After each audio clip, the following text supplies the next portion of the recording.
عشق مرشد میں سندھی موسیقی نے ڈرامے کو مزید دلکش بنا دیا ہے۔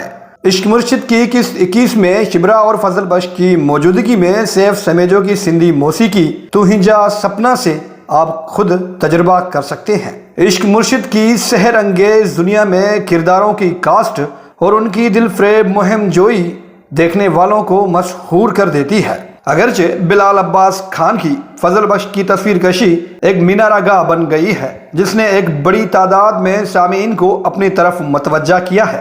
اس ڈرامے نے سندھی زبان اور ثقافت کو باریک بینی سے شامل کر کے کامیابی کا ایک نیا ریکارڈ قائم کیا ہے۔ عشق مرشد جو کہ قومی ٹیلی ویژن پر مختلف ثقافتوں کو پیش کرنے کی اہمیت پر زور دیتا ہے، اس فلسفے کی یادگار ہے۔ یہ سلسلہ معروف سندھی اداکار علی گل ملاح کی تعارف، سندھی زبان میں باریکیوں کی شمولیت اور سندھ کی پرسکون جھیلوں کی دلکش نظاروں کے ساتھ ثقافتی تعریف کے لیے ایک گاڑی بن گیا ہے۔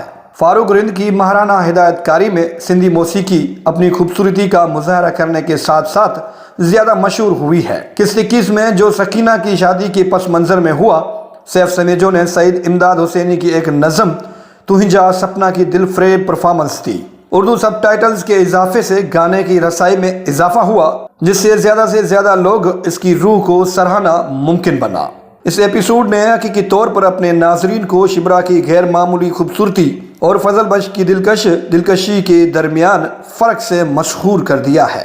اس میں کوئی شک نہیں کہ پاکستان میں رہنے والی تمام قومیں اور ان کی ثقافتیں قابل دید ہیں۔ آپ جس بھی قوم کی ثقافت کو اٹھا کر ڈرامے میں شامل کریں گے، وہ ڈرامہ ریٹنگ کی دنیا میں ایک نئی تاریخ لکھے گا۔ جس انداز میں فاروق رند صاحب نے سندھی لینگویج اور سندھی ثقافت کو اجاگر کیا ہے، وہ قابل تعریف ہے۔